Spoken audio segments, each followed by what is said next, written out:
Bonjour, je viens de regarder une vidéo de Greg Braden qui a été faite en 2007, qui est sur la vibration de la Terre. La vidéo dure plus de 4 heures, donc j'ai pris le temps de la regarder, de prendre des notes pour vous la restituer parce que c'est tellement intéressant et je pense encore plus aujourd'hui qu'il y a 13 ans ou peu importe, mais en tout cas, je trouve que c'est bien d'en reparler, de faire une petite piqûre de rappel parce qu'il y a plein de choses dont on n'a pas vraiment conscience et je trouve ça vraiment super de pouvoir, vous le retransmettre, d'une façon aussi peut-être un petit peu plus fluide parce que, je ne vous cache pas qu'en 4 heures, la quantité d'informations, je vais essayer de faire quelque chose de bien, condensé et de très clair. Je ne dis pas que sa vidéo n'est pas claire, mais comme c'est long et qu'il y a beaucoup d'infos, moi je vais essayer de vous condenser ça, pour que vous puissiez, intégrer, cette sagesse, du langage du cœur, puisque c'est de ça qu'on va parler, aujourd'hui. Alors, comme d'habitude, dire plusieurs petites choses et puis vous allez vite comprendre que, c'est encore un grand puzzle que l'on reconstitue et on comprend toujours au bout d'un moment, la finalité. Donc en fait, une chose qui est importante que vous savez peut-être ou pas, c'est que nos croyances viennent de l'extérieur.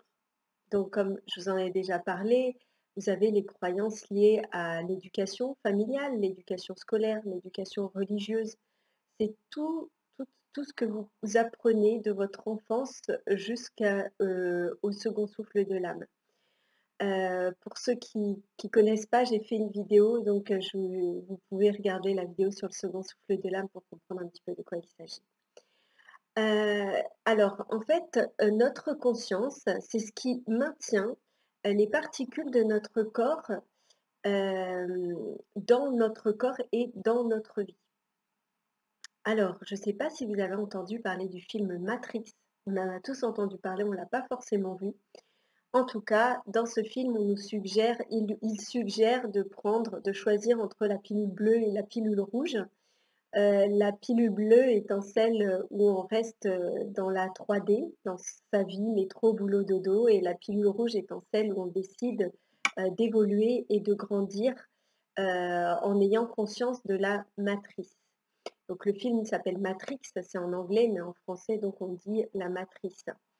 En fait, c'est ça parle aussi de théorie, quantique et d'ailleurs le film, il a été fondé, sur cette information, sur le fait que c'est, la matrice, qui est l'esprit de toute la matière.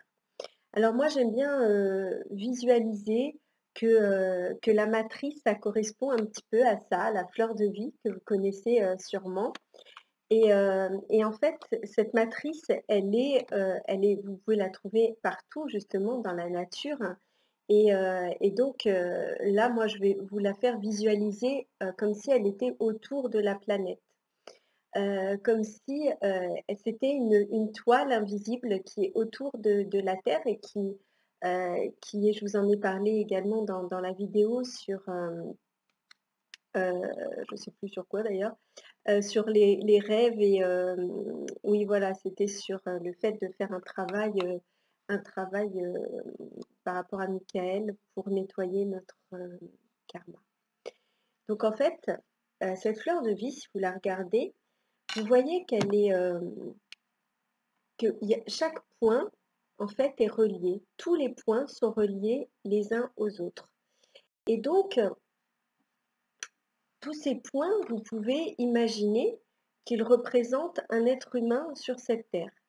Et donc, c'est bien la preuve qu'on est tous connectés les uns aux autres et que l'information, au final, elle est, elle est collective. On a tous accès à cette information, à l'information que chaque individu peut avoir.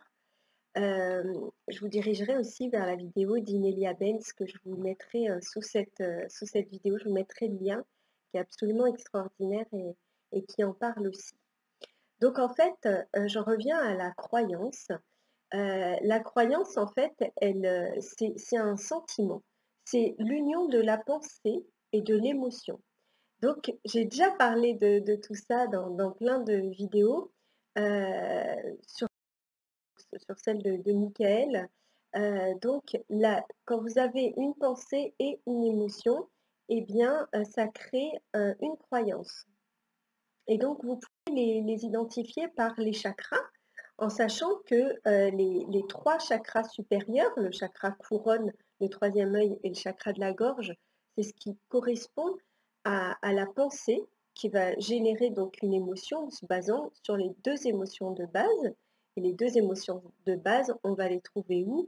Dans les chakras inférieurs, c'est-à-dire, le plexus solaire, le chakra sacré et le chakra racine.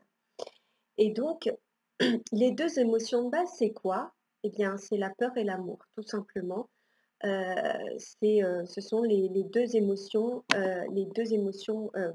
primaires, et c'est pour ça que je dis toujours, qu'on fasse attention à ce qu'on dit quand les gens disent qu'ils font les choses, qu'ils les font, dans la maîtrise ou dans le contrôle. En fait, le contrôle, c'est lié à la peur. Quand vous dites, que vous voulez contrôler une situation, si vous voulez la maîtriser ou si vous voulez vous maîtriser ou vous contrôler, ce n'est pas du tout la même chose. C'est pour ça que c'est important de faire attention aux mots qu'on utilise, parce que quand on est dans une énergie de vouloir maîtriser, on est dans l'amour, et donc c'est beaucoup plus simple que quand on est dans la peur. Donc voilà. Alors vous allez me dire: «Oui, mais OK, mais là tu as parlé des 3 chakras en haut, 3 chakras en bas, mais en fait, il en manque un». Et bien sûr qu'il en manque un, c'est le chakra du cœur. Et en fait, c'est parce que, le siège des sentiments, c'est le cœur. Voilà pourquoi les pensées et les émotions sont liées, parce que les pensées ont 3 chakras d'en haut et les émotions ont 3 chakras d'en bas, et qu'est-ce qui les unit? Ça va être le cœur. Donc donc du coup, maintenant je vais vous expliquer un petit peu d'une façon un petit peu plus scientifique, pour que vous puissiez vraiment, bien comprendre comment, fonctionnent les atomes.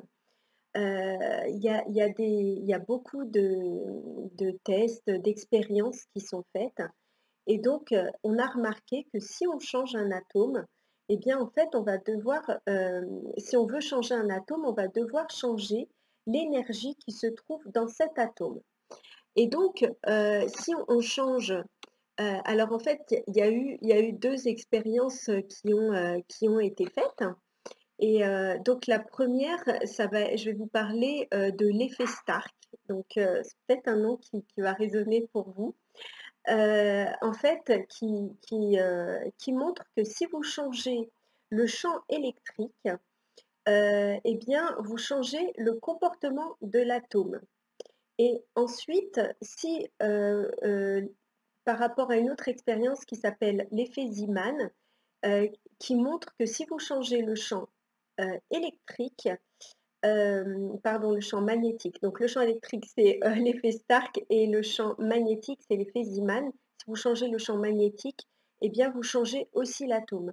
Donc en fait, le champ, il est composé, le champ énergétique qui est, donc autour de la planète et qui rayonne de partout, il est composé, d'énergie électrique et d'énergie, magnétique. C'est ce champ qui maintient le tout. Et c'est ce champ qui va déterminer aussi le comportement, de l'atome, parce que c'est l'agent directeur de l'âme. C'est pour ça que je vous dis vraiment ça agit sur plein de plans.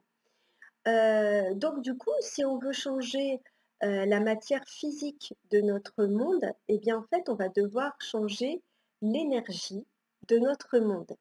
Et donc pour changer l'énergie qui se trouve dans cette matière, eh bien on va devoir changer donc l'énergie électrique et l'énergie, magnétique. C'est pour ça que ces 2 expériences donc de l'effet Stark et l'effet Zeeman sont intéressants, parce que, on se rend compte que en fait l'atome peut être modifié.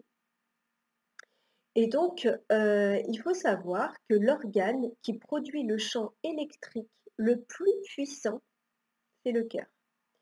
et l'organe, qui produit, le champ magnétique le plus puissant, eh bien c'est aussi le cœur. Donc en fait, là on voit que le cœur, c'est le siège des sentiments. Et donc, comme les sentiments créent des ondes électriques et des ondes magnétiques dans notre cœur, et bien ce sentiment, il va changer notre corps et donc notre monde.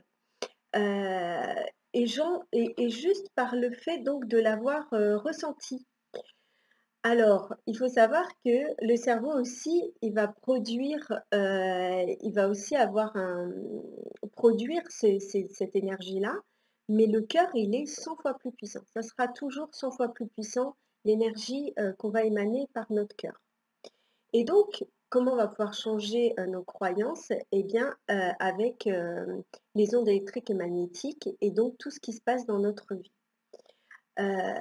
Quand vous voyez, justement, quand je vais vous parler, l'État en général, l'État politique, il nous dirige vers cette peur. On en revient encore à ce que je vous ai déjà dit précédemment dans mes vidéos, c'est que vraiment ce fait de maintenir le peuple dans la peur, ça nous immobilise et ça nous empêche, d'être dans l'action et de devenir, d'avoir le plein pouvoir sur notre corps et de faire vraiment ce qui est juste pour nous, et d'être la meilleure version de nous-mêmes. En fait, quand vous regardez les infos, on vous fait peur toujours, on vous dit: «Attention, il y a le climat qui change, vous devez changer votre façon de consommer, voilà, de conduire, de tout est lié à la peur, il y a des guerres et cetera». Donc en fait, on dirige notre attention vers cette peur et donc là, c'est à nous de nous poser la question, en fait, quel monde on est en train de créer? Ça c'est, voilà, si on se met toujours dans cette énergie de peur, on crée un monde de peur et de guerre, et cetera. Mais en fait, on peut changer tout ça en choisissant de diriger notre intention, vers l'amour et donc pas dans la peur et donc si on fait le choix du cœur, eh bien on fait le bon choix. On est les fabricants de notre réalité et on peut, fabriquer ce que l'on croit. Donc en fait, on peut modifier le «je vois ce que je crois» par «je crois ce que je vois». C'est-à-dire que si vous visualisez, que votre vie, elle est, belle et pleine d'amour et que, enfin tout ce dont vous souhaitez, eh bien en fait, vous allez le créer puisque vous allez le visualiser. Et donc notre expérience intérieure va changer notre expérience extérieure. C'est pour ça que je vous disais, pour le moment, on réagit, on crée toutes nos croyances par le monde extérieur, mais en fait, en nous, on a toutes les ressources nécessaires et donc on peut accéder à tout ce dont on a besoin en étant seul et maître de notre vie et de nos émotions et de ce qu'on a envie de créer. Donc voilà, en fait, tout est intriqué. On est vraiment, voilà, cette fleur de vie pour moi, elle prouve bien que tout est connecté et d'ailleurs, il a raconté une petite histoire que je vais vous raconter et que j'ai trouvée très jolie. Il explique qu'il y a des sœurs jumelles qui sont nées et elles sont nées prématurément et ils ont eu la bonne idée de les séparer et de les mettre dans des couveuses différentes, dans des endroits, différents, dans des pièces différentes. Donc il y avait une petite fille qui était, très, très bien, voilà, elle se remettait doucement et en fait sa sœur était en train de mourir. Elle, voilà, c'était trop difficile pour elle, je ne sais pas, à quel niveau, mais en tout cas elle était en train de mourir et il y a eu, une sage-femme qui a eu l'idée, à l'encontre des consignes qui avaient été données, de prendre, cette petite fille qui était en train de mourir et de la mettre à côté de sa sœur et donc elle l'a mis dans la même couveuse et là, il s'est passé quelque chose d'absolument magnifique. C'est que en fait, le fait qu'elles soient collées l'une à l'autre, qu'elles se touchent et bien, ça lui a permis de reprendre, son énergie et donc elle est pas morte quoi. Du coup, elle est revenue, elle a repris des forces très, très rapidement. Ça s'est vu, vraiment, dans les minutes, dans les heures qui ont suivi et donc voilà, j'ai trouvé que c'était vraiment une très, très belle histoire. Donc voilà, quand on est en présence d'émotions positives, c'est-à-dire de la gratitude, des pensées positives, de l'appréciation, apprécier tout de ce que vous mangez, chaque instant, le vent sur votre visage, la chaleur du soleil ou peu importe. Apprécier et être dans la gratitude de tout ce que vous pouvez avoir et bien sûr être dans l'amour, et bien quand vous êtes dans toutes ces émotions, l'ADN va se détendre de façon positive et donc ça va permettre de le changer. Avec des émotions négatives, l'ADN va se contracter et donc avec des émotions positives, il va se détendre et d'ailleurs dans l'épigénétique, hein, ils font des tests et on voit bien qu'il y a des répresseurs qui empêchent, le fait qu'on ait accès à la totalité de notre ADN et donc du coup, là quand vous émanez, ces hormones du bonheur et bien, en fait, ça permet à ces répresseurs donc de s'ouvrir et de commencer à vous donner le plein accès à votre ADN. Et donc, ça veut dire qu'en fait, on est des êtres, illimités et puissants parce que, l'émotion change l'ADN, l'ADN va changer la matière qui va composer le monde et l'émotion change, la matière qui compose notre monde. Donc en fait, tout est intriqué. Ce qui se passe dans notre cœur ne change pas seulement ce qu'il y a en nous, mais aussi autour de nous. Hem, Quand vous voyez que, notre aura, elle va sur plusieurs mètres, forcément, quand vous croisez des gens, ils ressentent, votre énergie. Des fois, vous êtes proche de personnes, vous dites: «Ah, je me sens pas très bien» ou alors au contraire, vous allez repartir après avoir discuté avec quelqu'un, vous allez vous dire: «Purée, je me sens bien, je me sens, reposée, apaisée» et cetera. Parce que suivant l'énergie que va émaner cette personne et bien, comme on est tous liés les uns aux autres et bien, vous l'aurez intégré dans votre aura. Donc quand vous voulez que quelque chose se passe dans votre vie et ben, en fait, ça doit être déjà, être dans votre cœur. Ça doit arriver dans votre cœur avant. Alors, il y a, quelque chose aussi de très intéressant, j'ai pas pensé à vous imprimer. Il nous a montré, 2 images, de la galaxie, pardon, hem et donc de notre cerveau, des réseaux, neuronaux, du cerveau humain et donc les 2 images qu'il nous a montrées, donc dans la vidéo, on voit d'abord vous pouvez regarder la vidéo, je vous mettrai le lien aussi. Quand on regarde, les filaments, de la matrice de l'univers et qu'on regarde le système neuronal d'un être humain, eh bien, en fait, c'est exactement la même chose. Donc j'en reviens encore à tout ce qui est en haut et tout ce qui est en bas, c'est vraiment le miroir, c'est exactement la même chose et j'ai trouvé que c'était assez extraordinaire parce que c'est vrai que, si on ne nous le dit pas, on pourrait croire que c'est vraiment la même chose. Donc du coup, là, on se rend compte que et là, vous pouvez l'entendre aussi, on l'entend de plus en plus, aussi par Nassim Haramein qui le crie un petit peu sur tous les toits, c'est que l'espace n'est pas vide, que tout est relié et que, le champ, la fleur de vie, la matrice divine, tout ça, eh bien, en fait, c'est une connexion et tout est lié, tout ce qui est en haut est en bas. Ensuite, il y a une autre histoire qu'il nous a racontée, mais je ne sais pas si j'en parle plus tard ou si j'en parle maintenant. J'en parlerai un petit peu plus tard. En fait, ce qu'il nous demande, c'est d'apprendre à parler ce langage de l'émotion. L'émotion cohérente, comment la créer dans notre cœur pour changer notre vie et notre monde? Eh bien, ça va être par le pouvoir, de nos croyances. Heu, Ils ont fait également, dans le monde, il y a toujours des expériences qui sont faites Et il y a 40 dispositifs électroniques qui ont été installés à travers le monde et qui envoient des informations sur un ordinateur au niveau des États-Unis. Ça s'appelle le projet C Global.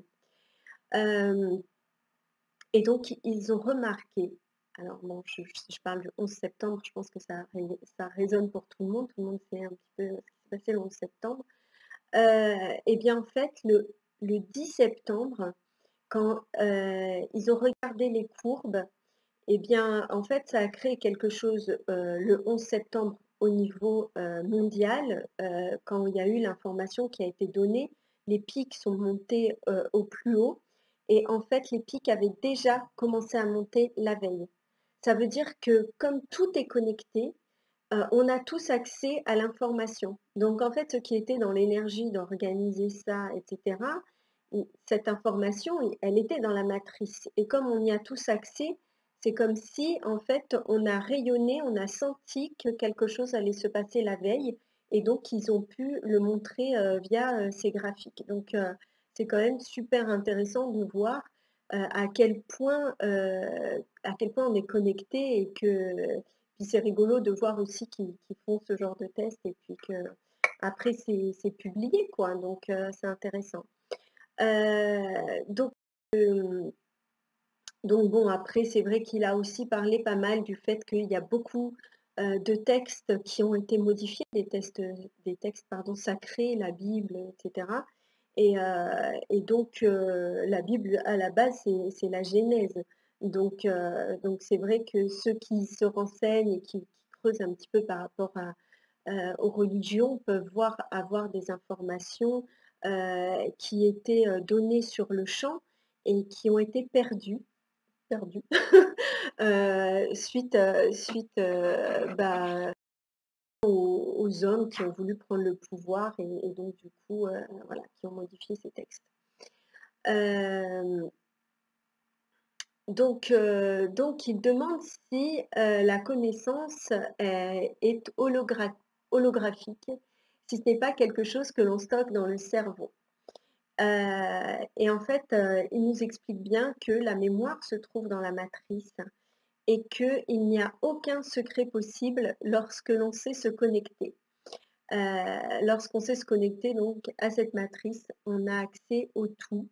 Donc ceux qui parlent des annales akashiques également, ceux qui ont la vision à distance, je ne sais pas si vous avez entendu parler, ça aussi c'est assez connu, qui est utilisé, notamment par, les militaires américains et donc ces militaires, en fait, ils demandent à une personne de se connecter à un endroit à l'autre bout du monde et de définir où sont les maisons, comment elles sont placées, comment sont les pièces à l'intérieur pour pouvoir faire des plans d'attaque, tout simplement. Donc il y a juste besoin d'une connexion.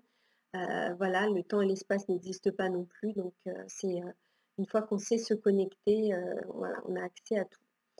Alors, bah, comme d'habitude, hein, je suis là aussi pour vous guider et vous aider à vous connecter à votre cœur parce que ça aussi c'est une question, qu'on me pose souvent: «Mais comment on fait?» Donc moi je suis la première à vouloir apprendre aussi et à vouloir tester et essayer. Donc voilà, comment savoir si j'utilise mon mental ou si ou je suis dans mon cœur? Comment savoir si je suis en présence d'une pensée ou d'un sentiment? Alors, on va dire que c'est assez simple. Si vous êtes connecté dans le cœur, dites-vous que le cœur, il est sans jugement, sans ego. Il ne fait pas la différence entre le bien et le mal, entre le vrai et le faux, entre la lumière et l'obscurité, et il ne fait que reconnaître ce qui est. Donc ça, je sais que c'est très difficile pour beaucoup de personnes. On me le fait souvent remarquer, notamment pendant mes cours. C'est que, en fait, le fait d'accepter tout ce qui est et tout le monde dans sa part d'ombre aussi, même les êtres humains qui font du mal, eh bien, en fait, ils sont venus là aussi, pour nous permettre d'expérimenter, parce que sans ombre, eh bien, la lumière ne peut pas expérimenter et donc s'éveiller et eux aussi viennent expérimenter et donc on a besoin d'eux et c'est un choix qu'ils ont fait d'incarnation et sûrement, avec vous, si vous êtes en conflit avec quelqu'un qui est dans l'ombre, enfin si je peux appeler ça un conflit parce que pour moi tout est, expérimentation. Donc voilà, il y en a pour qui c'est difficile de se dire: «Oui, mais cet homme a tué» ou «Cet homme a fait ceci ou cela». Enfin, quand je dis cet homme, c'est cet être humain, parce qu'aussi on me fait remarquer des fois que je parle plus en tant que femme, mais non, non, en fait, je suis tout à fait neutre. C'est juste que, bah, voilà, des fois les exemples pour moi sont plus faciles à donner en tant que femme, mais vraiment je suis, vraiment, pour moi ça va dans les 2 sens.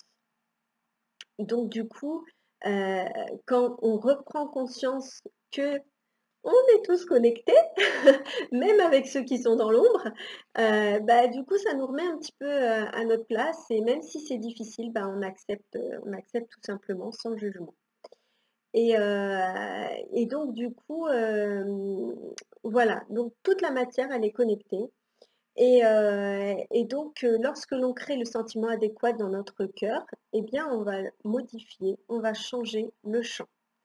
Alors là, je vais vous donner cet exemple que je voulais vous donner tout à l'heure. En fait, à Pékin, ils ont créé une clinique, un hôpital, mais sans machine, sans médicaments. En fait, ils ont fait l'expérience, encore une fois, ça a été filmé, il nous a montré la vidéo. Une femme, qui est allongée sur un lit, qui a une tumeur de 8 centimètres, tumeur cancéreuse et il y a 3 hommes, qui sont, autour d'elle et qui, visualisent, que, en fait, ça n'existe pas. C'est-à-dire que, c'est déjà un acquis. C'est-à-dire que pour eux, la tumeur n'est pas là. Elle n'est plus à cet endroit-là et donc on les voit en 3 minutes, ils font disparaître une tumeur de 8 centimètres. Alors, ils disent un mantra, dont j'ai plus le nom, mais en fait, voilà, ils vont dire un mantra pendant 3 minutes, et en non-stop et ils se connectent à leur cœur et pour eux, donc ils visualisent que, ça n'existe pas, ce n'est plus ici et donc on voit la tumeur en 3 minutes qui disparaît. Donc c'est assez exceptionnel et ça prouve bien la puissance du coup, ben, de notre cœur. Alors, le sentiment, c'est une prière et les moines bouddhistes disent qu'on doit vivre ce que l'on dit. C'est pour ça que la parole est toujours très importante, elle doit toujours être, positive et donc les moines bouddhistes lui disaient parce qu'il est allé en voir plusieurs pour répondre à des questions justement et il disait que notre problème en Occident, c'est compris avec notre tête et donc ils leur disent qu'en fait, on ne doit pas prier avec notre tête, mais avec le sentiment. Donc quand vous avez une prière dans votre tête, quand vous avez une demande qui est dans votre tête, vous devez la lier au sentiment pour qu'elle puisse connecter avec le cœur. Tout se fait pas avec la tête, c'est pas, on a entendu, pendant longtemps, la phrase qui disait, «Demande, et tu auras». J'en reparlerai, tout à l'heure, mais en fait, c'est pas aussi simple. C'est-à-dire oui, on peut demander pour recevoir, mais on doit réussir à connecter les 2 au niveau du corps, les sentiments et la pensée. Hem, donc Rumi dit: «Au-delà des idées de bien faire et de mal faire, il existe un champ où nous nous retrouverons». Donc c'est intéressant parce que c'est ce que j'arrête pas, de répéter en ce moment. Je pense qu'il y a vraiment quelque chose de redondant, qui doit vraiment être bien intégré. C'est qu'effectivement ce champ, comme je vous ai expliqué, qui est l'astral, qui est, au niveau de l'astral, hein, qui est après, l'éther et bien, en fait, ça nous, c'est le moment où on lâche l'ego et donc qui nous permet, de nous retrouver et d'être tous, connectés. Donc voilà, on doit, regarder avec notre cœur et pas avec notre tête ou avec notre ego. Donc la compassion, c'est aussi, une force qui connecte et c'est une capacité de voir le monde tel qu'il est en faisant fi de nos jugements sans ego. Donc lorsque nous prions, on doit faire comme si nos prières étaient déjà réalisées sans le jugement de l'ego. On lâche. Il nous a parlé, comme on parlait un petit peu des textes, bon, j'ai pas voulu trop m'arrêter sur les textes religieux parce que c'est vrai que c'est pas quelque chose qui, c'est pas un sujet, enfin des sujets sur lesquels j'ai envie de m'étaler, d'autant que je creuse pas trop dedans non plus, ça m'intéresse pas plus que ça. Mais en fait, il a parlé de l'Évangile selon Thomas et il a quand même, des fois j'aime bien prendre des petites phrases quand même, je trouve qui résonnent et qui sont assez explicites, qui sont des métaphores et donc voilà, je vais vous en décrypter une. Donc il dit dans le verset selon Thomas, le 106: «Lorsque la pensée et l'émotion ne font plus qu'un, vous demanderez à la montagne de se déplacer et la montagne se déplacera.» Voilà ce qui est dit. Le verset, c'est vous demanderez à la montagne de se déplacer et la montagne se déplacera. Et en fait, voilà, c'est vraiment la métaphore de lorsque la pensée et l'émotion ne feront qu'un, et bien là, vous pourrez déplacer des montagnes et faire tout, vous pourrez influencer le monde. Et donc, dans le verset 48, il est dit: «Si les deux font la paix dans cette maison, ils commanderont à la montagne de se déplacer et la montagne se déplacera.» Donc là, encore une fois, on est dans une métaphore. Et donc, la maison, donc c'est notre corps.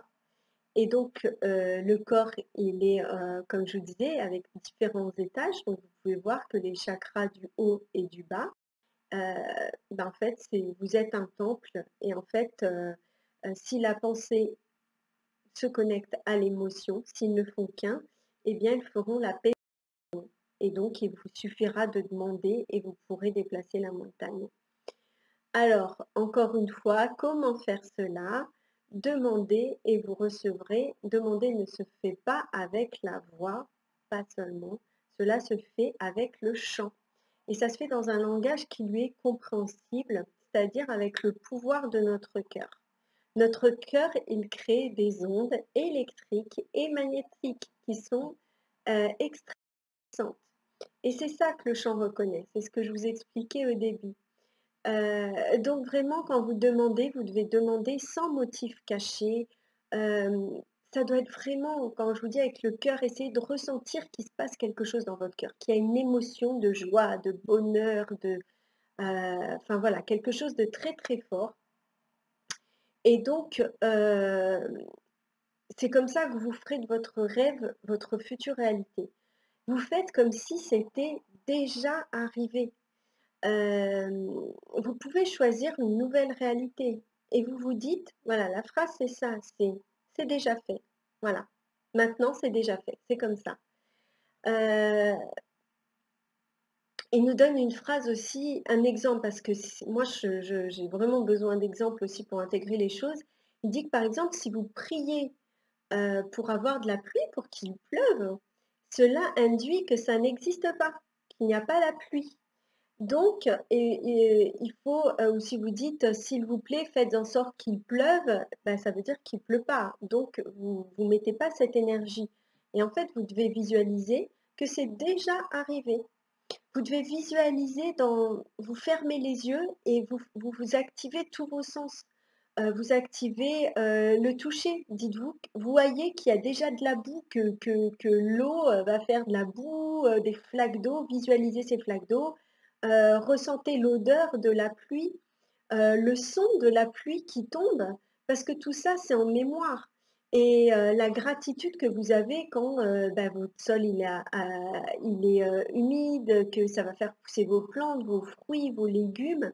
Et donc la gratitude et l'intérêt de la présence de la pluie, voilà, des fleurs qui poussent, et de l'abondance. Et donc vous pouvez vraiment le vivre. Quand on fait un ancrage en hypnose à quelqu'un, on le fait vraiment, monter une émotion avec tous ses sens jusqu'à ce qu'elle soit de 0 à 10, qu'elle soit entre 8 et 10, qu'elle le ressente dans son corps. Elle l'est, parce que en fait notre cerveau il est extraordinaire pour ça, parce que si je vous dis de fermer les yeux et de vous imaginer croquer dans un citron, vous allez sentir vos papilles qui vont commencer vous allez commencer à saliver, et cetera, parce que, c'est en mémoire déjà, c'est quelque chose que vous connaissez. Et bien, voilà, tout ça c'est, alors attention toujours à la négation, hein, parce que, si vous dites: «Je ne veux pas, quelque chose», vous le mettez aussi dans l'univers parce que l'univers n'entend pas la négation.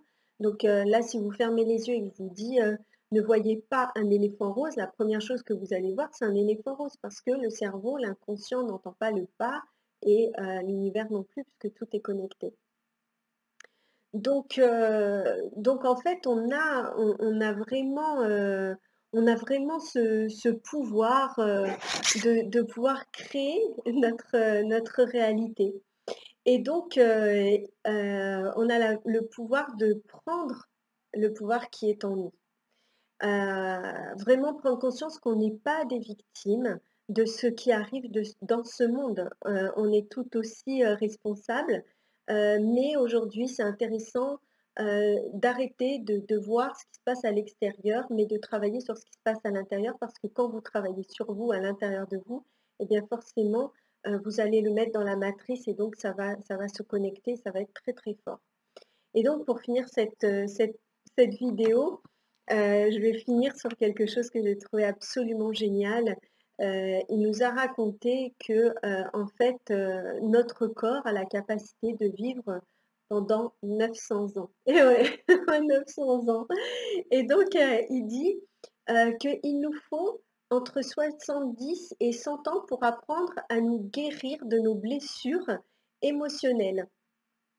Et donc, il dit: «Eh bien, ce sont les 100 premières années les plus difficiles. Après, ça va aller». Donc voilà, j'ai trouvé ça génial. À partir du moment où on arrive à se libérer, eh bien, on peut vivre jusque 900 ans, hein, si on y croit tous, voilà. Bon, après la planète risque d'être un peu surpeuplée, mais bon, voilà, je trouvais ça génial et j'espère que, bah, toutes ces infos que je vous ai données, vous permettront de réussir à vous connecter à votre cœur et à réussir à trouver la clé et pouvoir réaliser, votre monde de rêve, en posant vos intentions donc, avec vos émotions et votre pensée pour que ça passe par le cœur et que ce soit réalisé. Je vous embrasse, à bientôt.